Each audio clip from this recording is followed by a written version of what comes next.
Hey there, Vinnie. How you going? Piss off. Hey, good of you to come on. We knew that last show was not going to be the final show. I'm just happy that Ben Hunt, a fellow Maroon, got his redemption. Okay, That's all. well, whatever you can think to make peace with this debacle that you had the other night. But yeah, no, really, really good on you for joining rather than just me, Peter, and Boz just having a wankfest about the Broncos. It's nice to get the different angle from the losing team. So yeah. Oh, Jack Howarth, our center, a gun center, right? He went out early with a groin injury very early in the first half. And then we brought in Wishart, who plays a utility role and is completely undersized and he's like marking Katoni stacks. Yeah, I'm like, he got mate, manhandled, eh? Broncos just kept running at this guy, and then like, they switched him to the right side, and then he's like missing tackles. And, yeah, it's like that wasn't his role. That was a massive loss for us, That I was think. that was no Mm. definitely losing health early in the game, just both attack and defense. And dude, yeah, Wishart fucking got manhandled. I remember the one play that fucking Xavier Willison almost did a bloody ragdoll on him. Yep. And then like I think the Broncos argument would be, well, you guys got injured too. So like Adam Reynolds, oh man, bless him. He like hamstring got again with one while he's trying to decelerate. Like you guys played most of the season without him, right? So it's not a major kind of change. You just go back to your winning formula instead of trying to play that X factor. I think, oh, Ben Hunt, oh, that was pretty bad head knock. I think Oh, that put a dent, but Ezra Mam, it was just oh the most annoying guy. His speed was just like unbelievably like you just couldn't do anything. Like he was just running around defenders and he was just a constant threat. And then Reece Walsh lurking behind him just makes it that, you can't focus on Reece Walsh because you got to watch Ezra Mam. And what I took away from it was, man, Reece Walsh is going to carry the Maroons for the next like 10 years, at least 5 to 10 years. That guy is a one-man superstar. I can't believe how strong he is with how fast he is. He's like Billy Slater speed, but he's a nugget. in one of many sort of post-game shows that I've watched after the grand final, someone said he's like a mix of Slater and Bowen. Like Yep. Slater's speed and Bowen's kind of niftiness and like just raw skills or that instinctive play. But he's obviously got the power. He's got like the power of Tedesco, basically. Yep.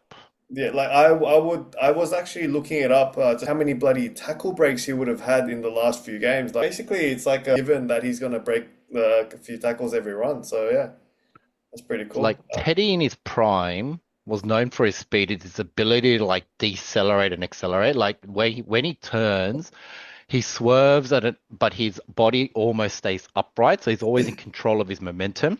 And he's like he can evade like the defense and the tacklers, right? Reece Walsh, he's unbelievable in his vision. He knows when he breaks the line and then the next contact's coming, and he's already lining up the pass. It is like takes on the contact, absorbs it, and then throws a pass out wide. Like It's that basically guy, that first try, hey. That first try, yep, he kind of half breaks the line and then he's like off balance and gives that cut out to the winger. So, yep. and He just, then, yeah, this shifting defense stops shifting, and then the ball goes out. Yep. yeah. You know how when we always talked about resource, you always talked about like his lack in defense. That was like weak point in his game. You know how everyone kind of talks about like coming of age kind of moment. I reckon that grand final game was it for Reece Walsh. Last podcast, we also talked about how he needs to like stop trying to like too many risks, kind of let it come to him. Mm. I think he did the exact same thing there, and his defense stopping Gamikamitha right on the line. That fucking last tackle on Pappy, oh my god! Oh Like, my if God. he did not tackle him, it was over. I want to question that because like we had our winger coming in and then we had Payne Haas like so that's why the line was so narrow for Pappy after Katoa made the break and then Reece Walsh kind of did his best to stay in between and make that commitment as late as possible and then obviously took the right choice of going into Pappy but I reckon Haas was coming from this side and obviously Pappy might be quick enough to just like fucking slice through. I don't think our winger would have got him. I know Mam was right behind Pappy. That would have been a foot race. I reckon Payne Haas would have narrowed the angle, but I reckon like Pappy would have just gone out wide and then just accelerated off. Yeah. And like there is that whole thing about Walsh possibly making better decisions, but he's just a risk taker through and through. Mm, And every fucking risk that he took just kind of paid worked out. off. Like Yeah. Yep. stars aligned and everything. So for instance, that hit on Kamika at the line, like that's just what he does every tackle trying to save tries, right? But it doesn't always pull off. Like sometimes you got to just wrap up the ball, but he would always go for that play because he's like a smaller guy, I suppose. But there's plenty of times where him doing that, he would be letting in tries. No, those cutout passes were a bit different. Yeah, he adapted the previous. He's running into the line and then he'd throw it across the line, right? In front of the face of the defense and offense. If you have a rushing defense and he's not aware of it and they preempt it, then it's an intercept pass. But this time it's almost like he adjusted and he goes, I'm gonna try and get 2 steps past the defensive line. Then the defense has to crash in on him and then he'll throw it out. He knows he can take the contact. I think that little change basically removes that. It's not a risk taking anymore. He knows he can beat through the gap and he's going to have his arms free. I think it's a little shift, but it's a major impact. Let me just go through the game, sort of try by try, to do a bit of a refresher of the game. So very early. We talked about Walsh making that half break and then giving the cutouts to Mariner and this fucking thought eye of a dick. Like, tiptoes around like a Oh spatula, man, could have gives gone everyone a into the heart history attack. books. I Could have reckon he was gone always in into- control. Like it looks like he wasn't, but I reckon he had it. Like But I would, like, I would like to see a different angle of the bloody, that touchline. Oh my God, I it couldn't was believe so that. close though. He was Yeah. so close. like Walsh is a curler of a kicker, right? He doesn't like curlers prefer it slightly offset rather in front of the post. I reckon. Well, I unless reckon he knew it was going to be Reynolds kicking. So as a right footer ah, kicking from the right, it might be a little difficult to kick it like across the face of the post. So he just wanted to improve the angle a bit. It was pretty funny when he scores his second try. He doesn't take any risks at that No, point. He he goes like doesn't. straight No. down because he obviously got a mouthful. yeah, he got told, right? Yeah. You saw it in the box, right? Madge is like swearing his head off, and he's just not putting it down. Yeah. Well, so that was basically a dream start for us. And then you guys pretty much hit back straight away through Meanie. Nini came from the right side, and then he completely horizontally cut back on the inside, beat like 1 or 2 defenders, and just landed on the try line. Yeah. So it was like a pretty slick move, like a behind the back type of ball, and then quick ball out to the winger, and then like Meanie just cut in. And then the one after that was like a few minutes after that was Katoa off the grubber, Hughes's grubber, which was again just really well executed and just damn hard to defend.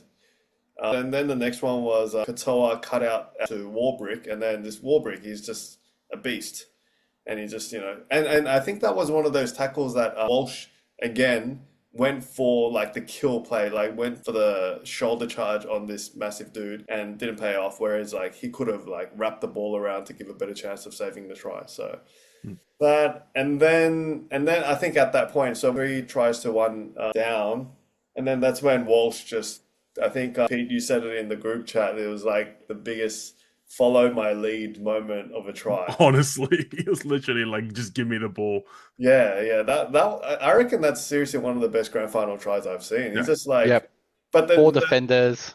yeah, the thing is, it was set up by Hetherington making a really good run, and then just Yeah. up and quick play, and then like Reece Yeah. Walsh just like sniffed out the moment, and then just came in from the right side of the ruck, and then just cut through, boom, give me the ball, boom, like he just slides and like pushes everyone, gives that stare down to Pappy, like how good was that? So hard. So hard. It was Just look at him. Hetherington had a hell of a game, I thought, and then that Had was such a like good one of game. the and then just to follow up, like quick play of the ball, it's so important, and just around the ruck, and then he's just like beat But 5 players. Went right for the next to the post. So someone almost got injured trying to tackle him, and then like the post try celebration was fucking hectic. He was just like, "Ugh." but I know it's a grand final, right? And like there's rules are gonna be slightly different. It's gonna be like a bit origin, there's laxity. You can't. So my pet peeve is the rules have to be same every week, and this is the issue that everyone has, right? One week some things are a penalty and a sin bin. Other weeks it's not. Like Reece Walsh made head contact with the shoulder. I'm happy in the grand final moment to just let it be, play on, and just be a penalty. Goes on report. He can pay it off next year with suspension. But let's say that was mid-season game. That's 10 in the bin. Shoulder to the head contact, right? 100%. Like this is the blight of the game. Like let's say it's a close game, it could change the score line, and it's like a minute to go. Then it's like the refs aren't even going to call it sometimes.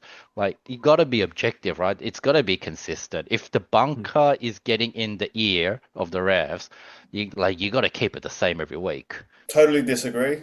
It's grand final. You got to let that shit go. The issue that I had was why would you send off? Why does Liero get Yeah. when Walsh did it? That's my bigger issue. Yeah. So it's like it's almost it was rigged. Oh, come on. There you go. Wow. That's That's the message you wanted to get across, basically. It was rigged. It was rigged. Yeah, and well, Why don't you guys pay him? I don't think there needs to be consistency week by week, especially when it's bloody grand final. But at least within the game, there has to be consistency, and there wasn't. Yeah. In Liero's case. And maybe, like, if you had the extra man, maybe there was another person that Katoa could have passed to, and maybe you score that try. We'll never know. I'm not sure how big Liero not being on the field in the dying minutes of the game made a difference, but hey, it is what it is.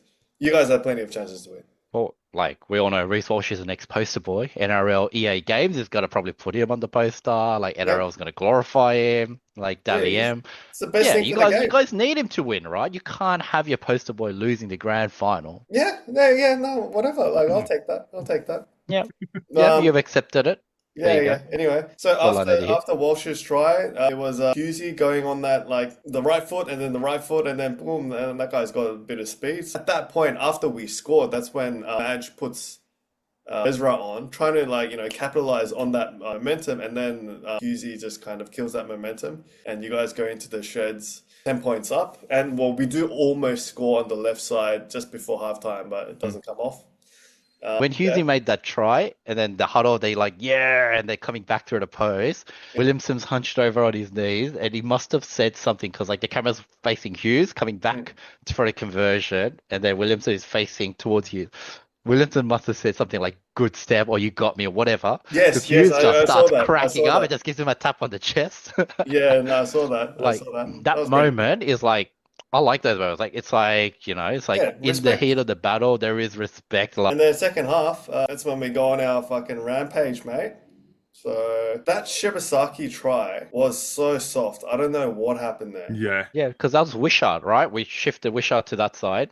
Was it Wishart? Because our left edge was weak, and I believe on the first half we knew your first try was our left edge. Yep. So we're like, okay, you guys are probably got to go towards our left edge. Let's try and protect that a bit more. And then Wishart was on the right edge. It was like he just rolled over him, right? The guy just was grabbing air. Well, there you go. Madge is, coaching masterstroke right there. Hey, Boz, we're just onto the beginning of second half. So, Shibasaki, how he scored against like the softest defense, which you just wouldn't expect from the Storm, but it's just due to injury, Howarth being out, and then Wishart being in a position out of place. Yeah. So, and then the next one was, I think, the Mariner. So he scores off Walsh's cutout. I think it was the one where Pakes was dummy half, and he was kind of off balance, and he managed to get it to Walsh, and then Walsh just throws the cutout. He's kind of half grabbed, and then he still gets the ball out, right? And Coates the Dora, he turned in. You don't turn in on Walsh. As soon as you turn in, he can fire it out as a bullet. But you got to understand, up to that point, he's been breaking the line, right? He will step in through the gap of the defenders, and then the cutout goes. So because of that threat every time, it stops Coates. Coates has got to rush out and then go after the winger, get ready to push him over the sideline. But the moment it looks like Reece Walsh could potentially, and he hasn't let the ball go, Coates has to stop. Yeah, game. it's the threat of Walsh. Like if he doesn't throw it, and then well, he just gotta like he's 10 meters out and just breaks through the defensive line and is over. Right? It's that threat. It's the one man threat with his speed. And then the final try that we had was nothing happening, and then Walsh just grabs the ball, runs, and then throws that flat as cutout, and then Shibasaki again, 2-try hero. But that was also the one where he beat fucking Money on the outside, yeah? Beat him on the outside, creating that space for Katoni, right? And then Katoni goes down the sideline, yeah? Throw the ship pass to Mariner, because Mariner had to grab it like here, right? So that, yeah, but it's still like quick play the ball. Walsh then, so you know, the Oh spider yeah, cam he thing. makes the line break on the right side and then comes back around to the left side to Yeah, create the and overlap. he got fucked after he threw Katoni, so he's on the ground, and then he's like, all right, gets up, and then starts fucking running back, goes to the left, and then literally two pass wide. Yeah. So it goes to Ben Hunt, then it goes to Ezra Mann, and then to Walsh, and then Walsh then fucking accelerate. Yeah, Like, it's that's the the thing. speed. When Yeah, he and then grabs it and he just accelerates, yeah. just goes forward, makes that immediate move. Off the mark, and then obviously it's crazy, man. And I mean, they should still defend Shibasaki, but you know, it's the threat of Walsh, as Vinny's saying, that he might cut in. So like they're just slightly planting so that they might have to go in, and then like the fucking fires it out as well. I think I don't know if it seemed more obvious for Storm, or like it seemed like they were doing it more, but they weren't really pushing the line, were they? Like maybe it's the Walsh factor, and you're kind of like sitting back and just waiting for shit to happen. It didn't seem like, I don't know how the Storm defend the backline these days, but there wasn't much. Didn't feel like there was much pressure. Like the line speed, you mean? Yeah. Not think much jamming going on. So the Storm is usually, I think there was like Cam Smith said it, like there's a play. Usually when we get field position and we pin you, like we've kicked it in 10 meters, and then there's like this secret code that happens, and then you see the rushing like defense, right? And we like pin you down, and then usually there's like a try that comes afterwards because you guys can't get out of your 40. That didn't happen, but I think. Yeah, number one, Reece Walsh's speed, right? The cutout passes, we can't risk it. And two, I think we made too many tackles by mid-second half, like in our own 20, that like we just couldn't afford to do it. Yeah. Yep. I think there were the two factors. Yeah, fair enough. Yeah, I read some crazy. Yeah. So I read some crazy stat. You know, during that blitz, apparently Storm had they had like one set in like 14 minutes or some shit. Yeah. In Ever that since period, Kamika dropped the ball, like we just went on a bloody rampage. Like, Bro, and yeah, that's the grand final right we there. were blazing hot. Kamika man, game over. Plant the ball down, up 16. Like you Well, do you gotta think say so? it's probably hard to I come back. don't think it's game over at that point anyway. Not like game over, Yeah, because yeah. obviously we've come back from 16, but I'm saying like really hard. Like, I mean, you cannot make one mistake after that. Like, we still were probably able to make one or two more mistakes, which we did. Yeah. But yeah, I mean, that would have been like, and like Storm don't give much mistakes. But like, yeah, off night for them, obviously, in that regard. But yeah, Kamika, bro, grab the ball, son. Grab the ball. It's What a happened there? mental momentum shift, right? The moment that didn't happen, it's like, yep, Reece Walsh like can push him over. It's like, and then you got the morale, you get a penalty, and everyone's kind of pumped up. So you just go on like crazy attack, right? You're on adrenaline, you're pumped up. And I think that's what broke us down from that moment. Yeah, it's just like, and then if your team, like, it looks like guaranteed, and then your prop fumbles it, it's like, oh my God. It's like, it's demoralizing no matter how much of a Maybe professional you reckon are. it's the way he went on as well. He was like, he had his hand up and he's like, Oh, you have to, right? He was telling it. Everyone does it, but like Yeah. because you want the call to go as a try and then get it reviewed rather than no try and then be reviewed. And it's like, oh, insufficient evidence for sticking with the on-field call. Yeah, you always have to sell it. Exactly. There's nothing wrong with that. 100%. Yeah. I mean, I can't believe the ref sent it up as a try. Like he's fucking looking at it like that, like it's right in front of him. I was pretty That- close that- in real time, and the way that this big black motherfucker just went like fucking yeah, I scored. Yeah. I And, like, think the call is always benefit of the doubt. You go as a try and then you get it rejected. Okay, let's go to the injuries. So Reynolds, then Hunt, and then did you guys? I think we were talking about it in the group chat, but when Hunt obviously just got like gonged, and then he was walking bloody sideways, and then Walsh went and then hugged him. Did you see that? Yeah. Yeah. That was They all hug him. heartwarming, man. That was Yeah. You know, did you also realize Pappy was tracking back to hug Hunt as well? During the Pappy was situation. running towards Hunt to stop Yeah. him. Like, I was like, dang. I think in that moment, it's Pappy Brotherhood. can't hit a call whether the game's stopped or not. So he's like, he wants to go run over and hold him. Like, it's a bro code, I think, in the NRL with concussions these days. Yeah. But he's like, unless he's guaranteed that the game has stopped, like, he can't give up his line. So he's like in two minds. Yeah, I think that's what it was. I like Walsh hugged it, but I think like Walsh respects Reynolds as kind of his last hurrah, like as a comeback thing. And then Hunt's also punching Walsh it, knows yeah. Ben Hunt's redemption. Like I think Yeah. Walsh has this mindset that he wants to elevate other people. Like right, like like he's the game winner, but he understands it means more to other people. Yeah, I think that Yeah, was that's just kind of a moment that really makes him a complete superstar, man. Like he's seriously got it all. Like his game, his personality, like humor. You know, the looks. Yeah, Yeah, just- he's so marketable. yeah. He's probably the like, aura. the biggest superstar I've seen in league, possibly ever. So far, yeah, in terms of like the word marketable for sure. And I think he also mentioned his time will come. As Vinny was saying, he's trying to give the people like the time, like Reynolds, being in folklore, like that kick to get us into the grand final. Like, man, fuck, Reynolds should have just been like, I'm retiring, boys, or whatever. Like, I mean, dude, it was perfect. And Ben Hunt, field goal. So he mentioned that they both mentioned that they were charging Walsh down. You know how I was trying to go for the field goal in the Canberra game, and they were charging him down on the left. So then he Yep. said, Ben Hunt, you should take it. And then fucking Ben Hunt got his fucking... Like, because I feel like even if Ben Hunt didn't... I mean, I'm glad he did, but even if he didn't, like, he still had some moments. I mean, who knows if he can bury the 2015 without the grand final. Now he has. And just on that moment that Ben Hunt dropped, yeah, Walsh grabs him and he's like, stop, you can hear that. But the mad thing after that, boys, is after he gets ruled HIA, Ben's like walking off. And then he's like, no, fuck it. He goes back. He goes back to Walsh and he's like, Walsh, blah, blah, blah. He's like, bro, you gotta fucking bring us home and shit. And then He gave Walsh some probably... instructions, right? He gave instructions. Yeah, and Walsh probably like, I got you, bro, and shit. Like, that's hectic. Yeah, that was sick. Like how he was just about to go off the field with the trainers, like after getting his head knocked out. And then he goes back to Walsh to like give him some words of wisdom or whatever. That was sick. That was like a very dramatic sick. moment. Yeah. All right. So last 30 seconds of the game. I was like, oh fuck, here we go again. Like, no fucking way we'll lose it in like the last minute again, like 2015. Like, there's no fucking way. And then I was like, because I think they were still like 40 odd meters out when Katoa like kind of passed the Pappy. So I was like, and I saw Mam was tracking back, and I'm like, Mam better fucking get him. And then out of nowhere, because Reece Walsh wasn't even in the frame when Katoa passes it to Pappenhausen. Yeah, it was And quick. Pappy gets the ball, and out of nowhere, Reece Walsh just cannonballs into him.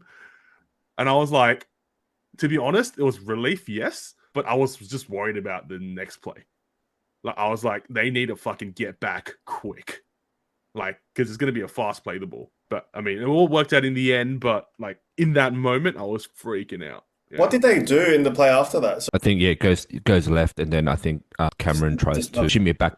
Shouldn't Storm have a last, like, Hail Mary play, and it shouldn't it just be a kick to Coates? I just feel like once I think Pappy gets caught, that is our just Hail kick Mary. to Coates.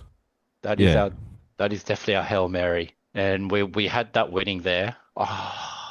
The takeaway I have is Pappy is nowhere near what he was. So like his speed is gone, right? So he just plays as a support character. And I question how long can Water Storm keep him before replacing him with a new super speedster. I thought he was pretty fucking dangerous. I was shitting myself whenever he made his fair share of line breaks, man. Yep, he just knows the system, right? And he's got a wealth of like experience, and he knows how to play around the spine and support. But it's like you go 5 years back, like these are breaks that no one catches him. He's off. He's like the fastest man in the NRL, right? You thought Addo Carr was fast. This guy was like lightning. So you can see the future of Paps might potentially be limited because his position is purely based on speed and athleticism. Yeah, it was a definite fumble. I think. Yeah, what do we? Yeah, I think we came back to the right because we wanted to play off Satoa. They didn't use is their someone one- wingers aerial threat like nowhere near enough, did they? Like, as in, fair enough, we diffused a few attempts, but I really think they should have done more of it. I think we did enough with Coates. It's just Coates. We got one error out of it. I think the legal escort was really good. I think it was like well rehearsed. Be disciplined. Yep. No bad escorts. Make sure like we can't give them penalties. Like we risk it. We should trust ourselves. And I think it was very disciplined. Just in regards to the last play as well, Vinny, as I said, it's too fast, but do you think Pappy should have been running a little bit, like, he was a bit too tight, man? Like, really tight. Katoa and then Reece Walsh came in and it was like Reece Walsh will have to tackle one of the two. You either gamble or you go for the typical systematic tackle with like the person with the ball's a threat. But I believe Pappy knew there was someone behind him. I think he knew there was speed trailing him. And the moment he goes wide, it reduces that distance, right? So he had to stay that line. And then you just got to go, the pass is going to come. Once I get the pass, I'm going to drift out wide. Back into the center field. I think that was the play. I think he knew there was someone behind him and he didn't have him beat. I reckon he should have backed himself and like fan out a little bit to get that pass and then come back in away from Payne Haas. I think who was coming in from that side. But yeah, oh well. No, his trailer was right on his heels, I believe. Yeah, I think man was right there. That's why Walsh made the decision. Dude, the Walsh had like 2 seconds to make that decision. Like, it's fucking insane. It's fucking insane. It's a probability decision, right? Yeah. Like, he's looking to pass it. He just needs to draw the fullback. And he's not going to run the full remaining 60 meters. Reece Walsh knew, it's like, yep, there's a speed guy. I'm just going to go for him. That's instincts, man. He's not thinking like probability in that heat of the moment. He's just a and he goes for it. It's completely tactical because if he gets Paps wrong, worst case, tackle without the ball penalty, right there. Exactly. Like, that means they get time back, so that's good. It's actually positive for the Bronx. They've stopped the game. And then if Sione keeps going, there's no way he's going to try. Like, you got Speeds. He saw him coming from behind. Like, someone's going to ankle tap him. I think it's the correct play. Like, you call it instincts, absolutely, but it's instincts correct. is I'm just saying, like calculation. It's just subconscious. It's just what you do in the heat of the moment. Like, it's the right play, and it's the probability wise as well. Odds, did you? Hey, if Katoa dummies, boys, so if Katoa dummies and doesn't give it to Pappy and fucking Walsh smashes him, is that a sin bin then? Is that a professional foul?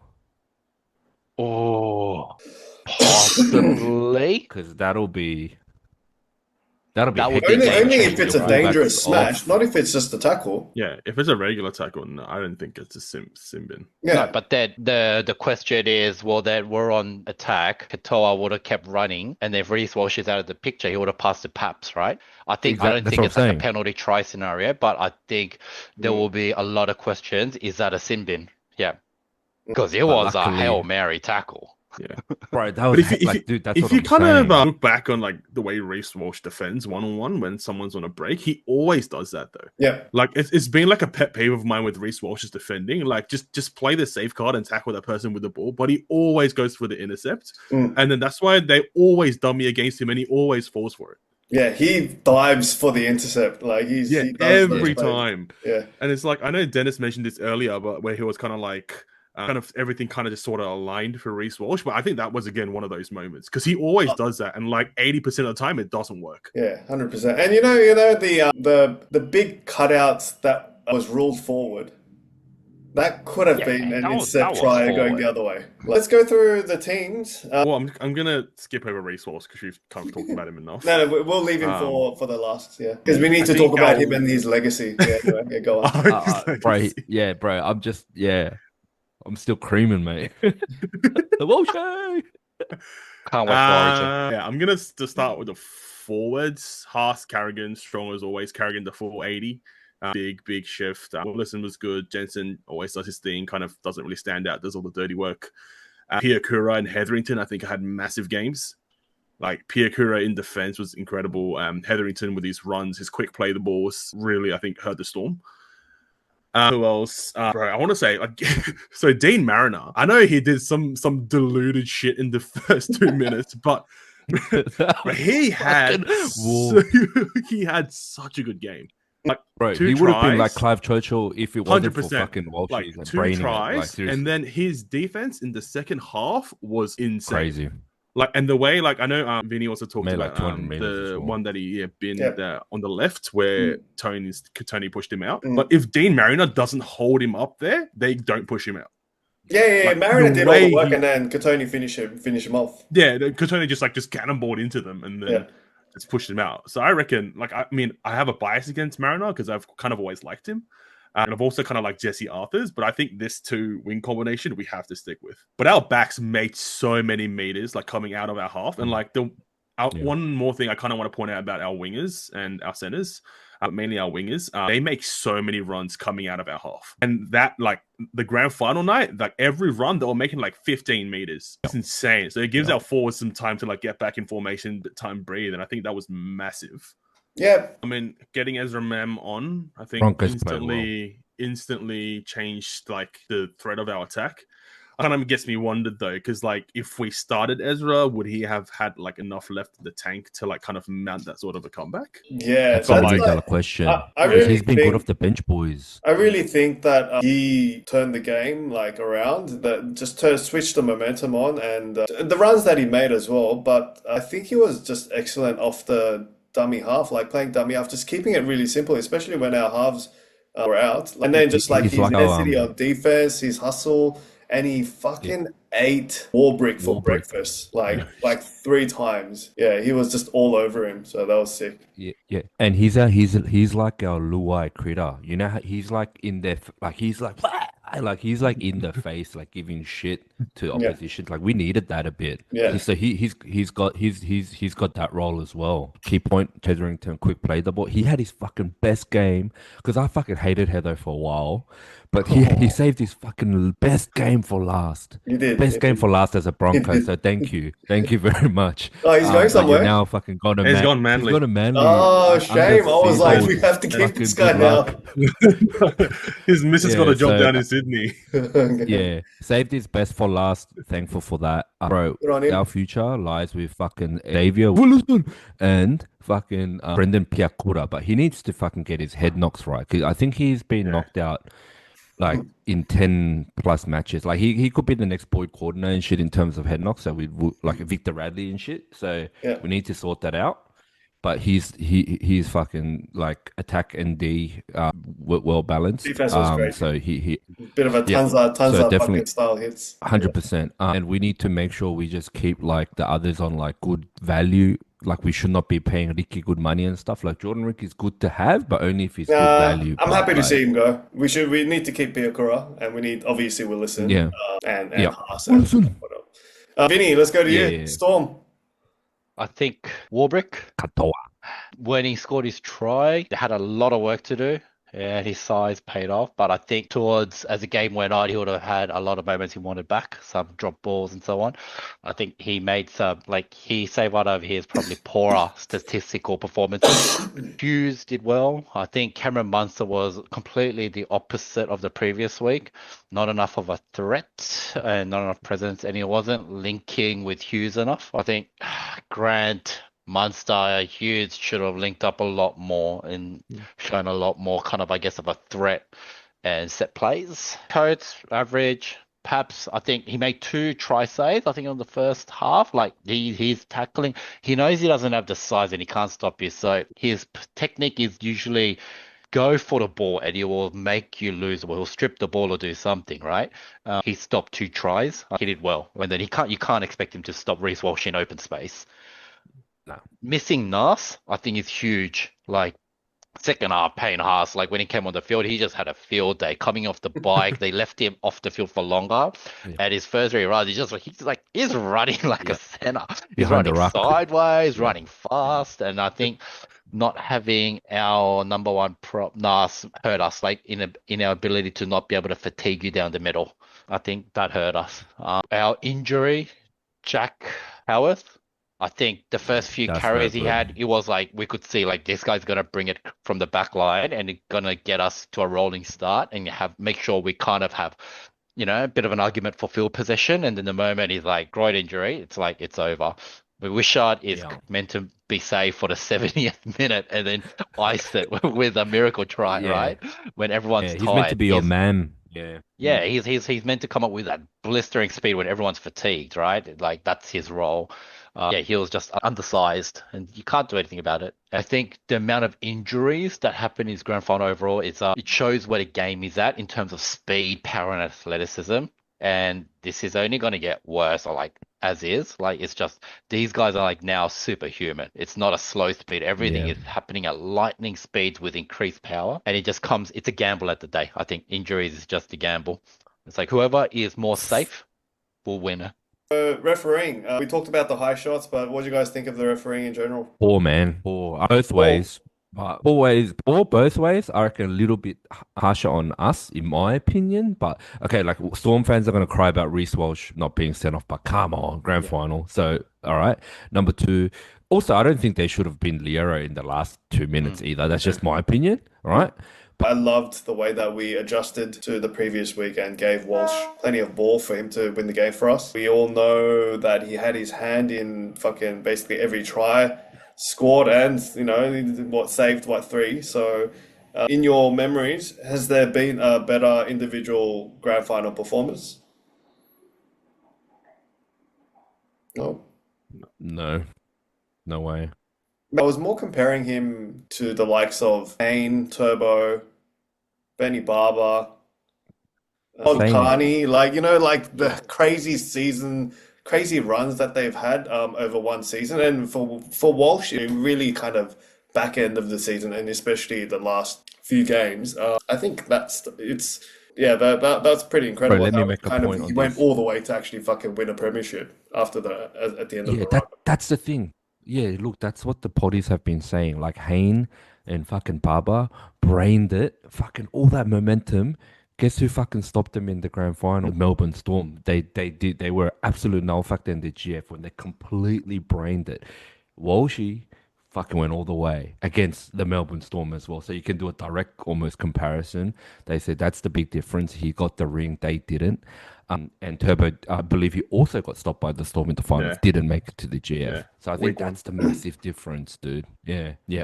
So there's His your answer impact for that one. as a fullback is like Billy Slater status, right? He is like no doubt your number one pick on any team. You'd pay him $1 million a year contract because he can win you games and he can turn it, right? He's got that X factor.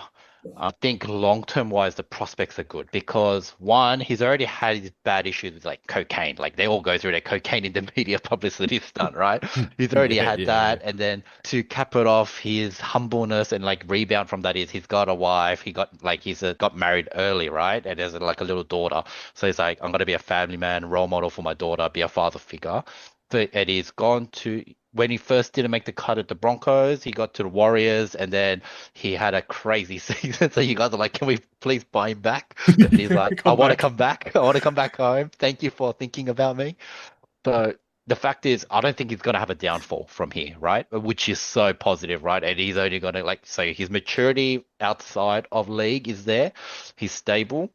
It is like his skills are there. Like I think this is the team you build around. Like the question is, how do you afford your team now?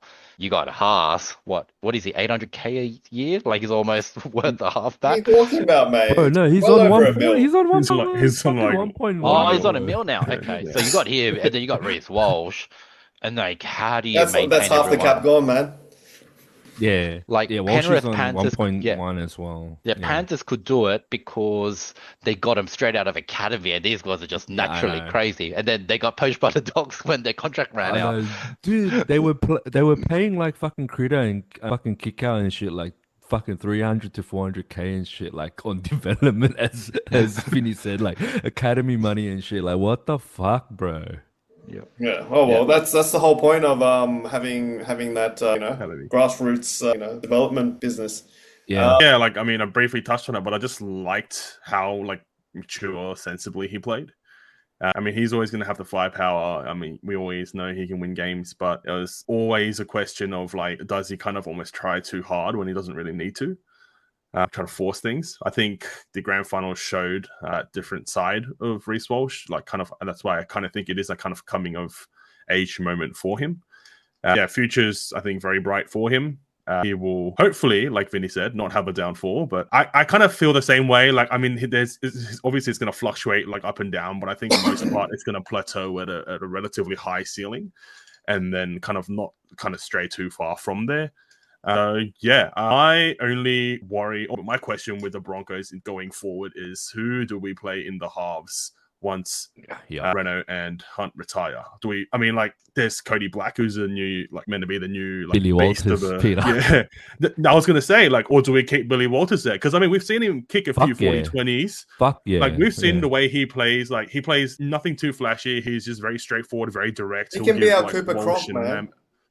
That's what I'm thinking. Why not like, Billy Walters 7 and Ezra Mam 6? That's what I was thinking. And then once Renault retires, the kind of understanding with everyone is that he's going to join the coaching ranks at the Broncos. So Renault takes Walters under his wing, kind of teaches him, game management like, a bit more with kicking and stuff. And Walters just kind of leaves all the flashy stuff to Walsh and Mam. And also Walsh, he's got a hell of a kicking power. So, I mean, the three can share duties. Like, what's kind of the best way forward in terms of halves? I hope Vinny's right about Walsh, about how he's just all kind of settled and, I have a general sort of worry about the Broncos. After this kind of season that they've had and how young they are, I reckon they're just going to go fucking rampage partying and getting into trouble and like just go be absolute thought eyes. So I think our next season is just down the drain. I feel genuinely like classic, like Mr. 8 and shit, yeah? Like for sure. Like it's so possible. I don't think they'll have any hunger. They're just going to get all the girls out there and like not play free at all. Like that's how I feel. But which I'm totally okay with. I'll take this season. I'll be happy to miss out in the 8, making the 8 for the next 5 years. I'm totally fine with that. But I do next like 5. Yeah, I do like what Vinny said about Walsh's future contribution to the Maroons. There's none of this. Who's going to be the fullback for Queensland? Is it fucking Ponga or Walsh or Hammer? None of that. Sealed it this season. Yeah, dude. If Walsh is fit, it's always been Walsh. Last year he's the first player picked. This year he was he just had the knee injury and stuff. Like Slater going to take that risk. It's Walsh. Injury is going to be a big, like, just the way that he plays, and he's so reliant on his athleticism, kind of like Derrick Rose, Vinny. Once he loses that, he's fucked. So hopefully he doesn't get injured. Yeah. But then you switch him to 6 and shit. So number 1, Reece Walsh. I just want to say, look, I never thought I'm going to have another favorite player like than Darren Lockyer in my 20 years of supporting. I've been supporting them since 97, so whatever, 25 plus odd years of supporting the Brisbane Broncos. I never thought I'd find another favorite than Darren Lockyer. Hodjo got close. I love Justin Hodges, but bro, this guy Walshy, I think he's got a good 10 years of him, so he might become my favorite player, man. Like, I love this kid. I love the way he plays. I love how everyone hates him. I love how fucking he just gives it and shit. Hectic. So let's see how he goes. And yeah, fucking crazy performance in Geo. He has so many fucking moments. Like, you just got to go and fucking list them all and shit. But crazy. Second, future of the Storm. Bro, I just want to say, bro, I believe the next 5 years, because the key players are young in the Storm, the Broncos, and the Penrith Panthers. Bro, we are going to be fighting it out in prelims over the next 5 years. It's going to be fucking hectic. I hope none of these teams fuck up in the finals, because they should be seeing each other in the prelims over the next fucking 5 years. Seriously, straight up. All right? I'll put the Raiders in the mix, by the way. So, yeah, and the Raiders in the mix. But yeah, okay, let's put Raiders in the mix. They got the Kaya Weeks and the Ethan Strange, yeah? So fucking these teams should be playing prelims. And it's going to be fucking hectic over the next 5 years. May the best teams win. I think everyone should be at least competing over the next 5 years. Certainly the next 3-4. So futures, but I believe it really comes down to, I'll put Raiders 4th, Broncos, Penrith Panthers, and Storm. Who meets who in the prelims is key. I think the Storm future is pinned on Bellamy's contract year by year. He is the epitome of Storm, right? Since what 2000 and whatever he came in, like this is literally a blueprint every single year. This is what we do every year, right? Nothing's changed. It's the same thing. And like the reason they can't let him go is we don't have a replacement. No one comes close to kind of what he brings and his kind of approach to the game management. Who is the nearest successor? Billy I Slater? actually have no idea. Did you say Billy Slater, Boz? Yeah. Oh yeah, Yeah. I think Slater, yeah, with his Maroons gig is meant to be kind of getting ready for the Storm gig. Like kind of it's less intense. Yeah. It's not, and he's got a family of Yeah. what, 3 or 5 kids, and and like Yeah. the Maroons' decision was he had to have like he in the contract it stipulates how much time he's gonna put in and whatnot, right? He made that Yeah. quite public. Some praying Slater's kids grew up super fast, and he can just give it full time. Yep, I will But take he'll him. coach the Storm one day, for sure. 100%. For sure, right? So, Yeah. He will coach He's the like Storm Bellamy. one day. He's my style of Yeah. coach. Very tactical, systematic, and Yeah. like I love that. There's nothing kind of And he's leaving to better, chance. more attacking coach than Bellamy as well, so it should be more exciting as well. I think, yeah, that's a Storm future. But just a side note, the Maroons is literally the Bronx and the Storm combined. Man, watch Yeah. out! Watch out! I don't care how How big good- the Blues forwards are. It's over. Bro, how but, good was yeah. it seeing the Queenslanders run around? Yeah, hectic. Look, we just got to stop Payne Haas and Cleary, okay? Like, it really just comes down to that. Everyone else, to be honest with you. Yeah, but I think so. I'm hoping Bellamy stays on year by year until Slater's ready. But like, so it's like, and then if we have to kind of fill in with another coach, those years are garbage years. I don't care. They're throwaway until Slater comes in. But yeah, like the way Slater approaches Queensland camp is like, yeah, I think he's the next best coach. Let's go final words. Round the table. Final words to wrap up this magnificent 2025 season. Okay, Broncos back to back. Broncos back to back. Okay. back to back. I'm gonna say greatest final run of all time. Vinny? Can't wait for Origin next year, man. Can't wait. I'm happy for the Broncos to not make the playoffs for the next 5 years. He's just putting up flags. All right. Well, that's a wrap. All right, good season, boys, and catch you next time. Peace out. Later. Bye-bye.